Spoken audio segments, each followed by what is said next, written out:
Today's hearing is a part of a broader oversight by the committee to examine U.S. assistance to the Palestinian Authority and U.S. policy options to address the troubling turn of events regarding the PA's activities.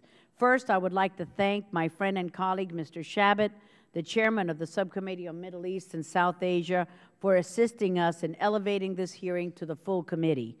We stand at a critical juncture with respect to the Israeli-Palestinian conflict, which will inevitably have a major impact throughout the region. Events appear to be headed increasingly in a negative direction, and regrettably, the administration has been slow to take action. The most recent challenge to the peace process is the Palestinians' intention to seek membership in the United Nations as the State of Palestine, but without having made any effort to seriously negotiate with Israel. After weeks of uncertainty and drift, the administration has finally pledged that if the Palestinians go to the UN Security Council and ask for UN membership for a State of Palestine, the U.S. will veto that resolution. But the administration's waiting until the 11th hour to make this announcement wasted a critical opportunity to prevent the problem from building. This sits in stark contrast to the decisiveness that the Truman administration displayed with respect to Israel.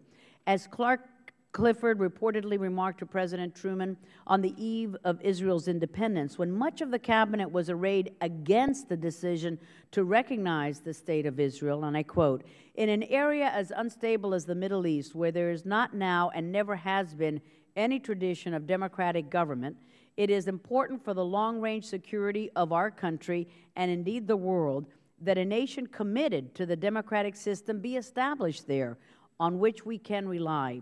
The new Jewish state can be such a place. We should strengthen it in its infancy by prompt recognition," end quote. The United States was indeed the first country to recognize the State of Israel, and Israel today is such a government and ally. Strong U.S. leadership in this tradition would have drawn a bright line that other responsible nations could have rallied behind. Now, however, because the Palestinians have been allowed to mobilize support, they will probably go to the General Assembly, where the U.S. does not have a veto, and ask for explicit recognition of a Palestinian state or implicit recognition through an upgrade in their status at the UN. This tactic would enable the Palestinians to seek full membership in other UN agencies. Given that we know that this is likely to happen, we have time to take action to minimize the damage.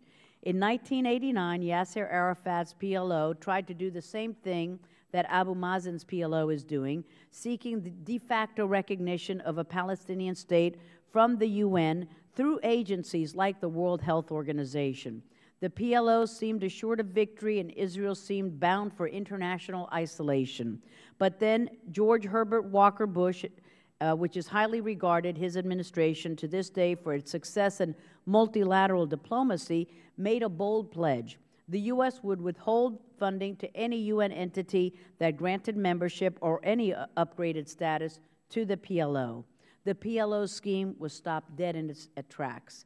The administration should use the same funding conditions that worked 2 decades ago to stop Abu Mazen's dangerous unilateral scheme today.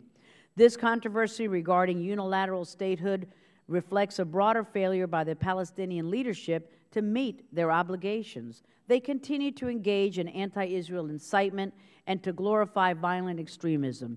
They refuse to negotiate directly with Israel and refuse to recognize Israel's right to exist as a Jewish state. Most troubling of all, they have aligned themselves with Hamas, a designated foreign terrorist organization whose stated objective is the elimination of the State of Israel and all of its Jewish citizens. Despite decades of assistance totaling billions of dollars, if a Palestinian state were declared today, it would be neither democratic, nor peaceful, nor willing to negotiate with Israel. By providing the Palestinians with $2.5 billion over the last 5 years, the U.S. has only rewarded and reinforced their bad behavior. It raises tough questions as to just what are the tangible benefits for the U.S.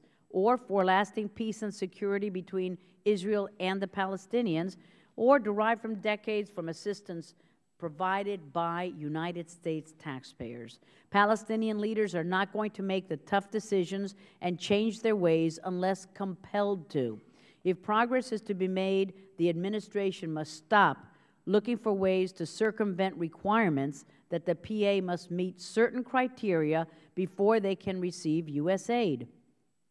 These conditions call for the Palestinians to continue to completely abandon their unilateral efforts to secure recognition as an independent state, tear up their agreements with Hamas, return to direct negotiations with Israel, stop anti-Israel incitement, and begin preparing the Palestinian people for peace with Israel and recognize Israel's right to exist as a democratic Jewish state. We hope that those conditions are there. We hope that they will be met. I would appreciate our witnesses addressing the most effective course of action to achieve those desired objectives.